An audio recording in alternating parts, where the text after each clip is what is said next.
So in this video, I just want to discuss my views on foreign policy, what my perspective is on the United States' military decisions over the past few decades, and what my opinion is on how the United States should move forward for decades into the future.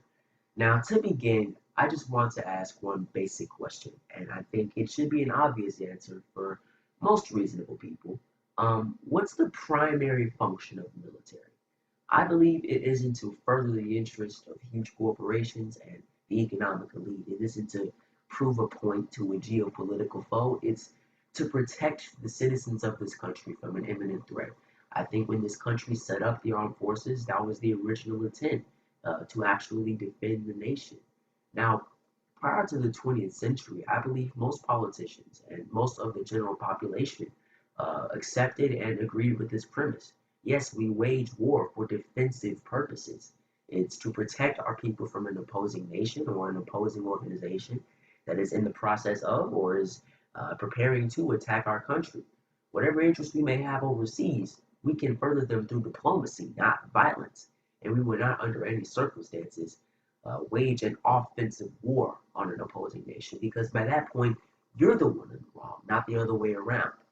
But what has happened since the turn of the 20th century is essentially a modern version of imperialism. No, we're not directly colonizing territories in different regions of the world, but through various interventions and undercover operations, the United States government has exerted its influence across every region of the planet, whether it's in Central and Southern America and in Southeast Asia, using the spread of communism as an excuse to oust whatever dictator of our pleasing and prop up whatever dictator of our pleasing, whether it's in the Middle East, using terrorism and tyranny as an excuse to do the same process of regime change, but of course, all for the purpose of making the military companies and the oil companies a tremendous amount of money. This type of foreign policy is essentially the antithesis of the original purpose of our military. It was simply supposed to be a safeguard, a defense mechanism to protect the American people from outside threats. But now, the Americans are the outside threats. We are the invading army.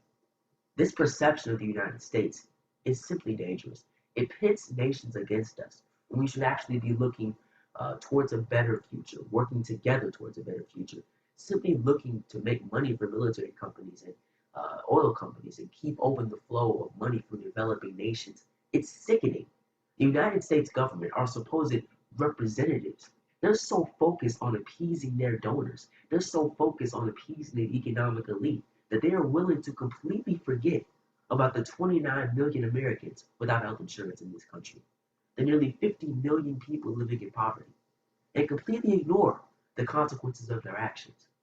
When the United States used the spread of communism as an excuse to wage war in Vietnam, 500,000 innocent civilians died at the hands of the United States military.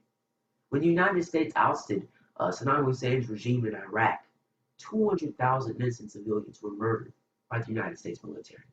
When the United States launched a coup against the democratically elected government of Iran back in 1953, it put that country back right on the path of Islamic fundamentalism we see to this day.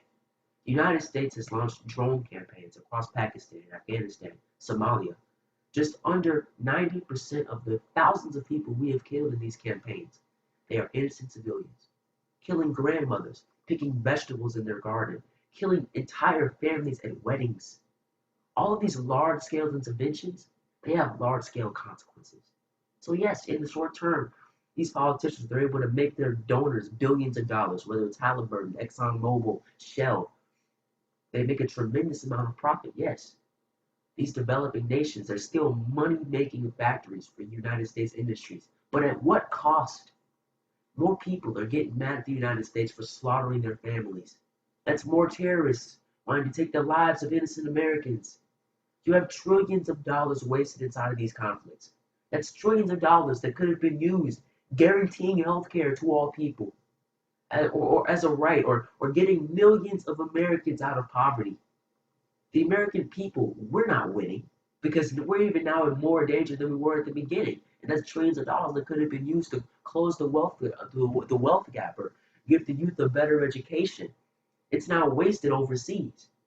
The people inside these countries, of course, they don't win because now there's more political chaos inside their country that they have to deal with, and there's large numbers of their families and friends that just got slaughtered by the United States military. The only people who win with this United States foreign policy is, of course, the huge corporations who just made gargantuan profits off of these military interventions. And of course, these sellout politicians who, in exchange for thousands in campaign contributions, they enabled this nonsense to keep going on. Because again, I want to reiterate the real purpose behind these large scale adventures overseas.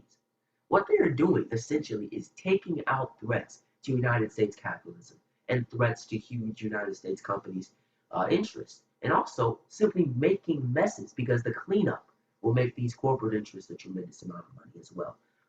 Take out Saddam Hussein because in the process, oil companies and military companies will make a huge amount of money. Go into Vietnam because if communism spreads any further, U.S. capitalism cannot continue to spread its roots. Take out the democratically elected leader in Iran because if he plans to nationalize the oil industry, where's the room for our precious oil companies?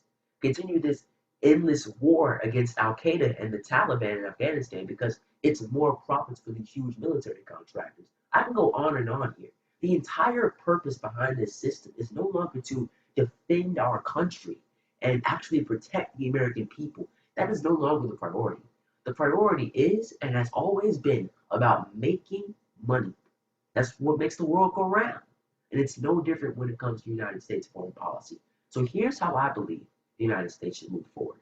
I believe we should normalize relations with all these countries we now have beefs with, whether it's Iran, Russia, China, all these supposed geopolitical threats. Try and actually reach out to these countries and let them know that we're no longer meddling in your affairs. We're no longer going to try and compete with you in a race to steal all these developing nations' resources. Listen, as long as you don't mess with us, I can guarantee the United States will not be messing with you. I would pull out of these current entanglements inside the Middle East. Whatever government that sprouts up in place of these current governments, that's really up to the people inside this country. But that is no longer the United States' itself responsibility. And I would only consider getting involved humanitarily, and that's if there's simply a genocide going on, or just a total lack of basic resources. Then, of course, we definitely need to send that humanitarian aid. But I would set up a strict non-interventionist foreign policy. We don't mess with you if you don't mess with us. That's the mantra. I believe that's what foreign policy was intended to be. We only resort to violence to protect our people. That's what it should be. We only use our military to defend this nation. That seems like common sense. But what we've been doing in terms of foreign policy is modern imperialism. These interventions and covert operations, they have allowed the United States to spread its influence across the world.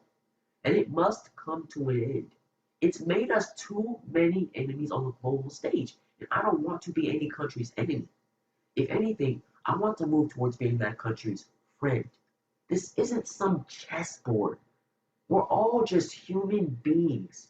Yes, we're separated by political boundaries, but we're all still people who eat, who sleep, who cry and laugh, just like the rest of the 7 billion people across the world. In terms of relating to other human beings in foreign countries, our job is not to make money for corporate interests and try to get a leg ahead and win the game.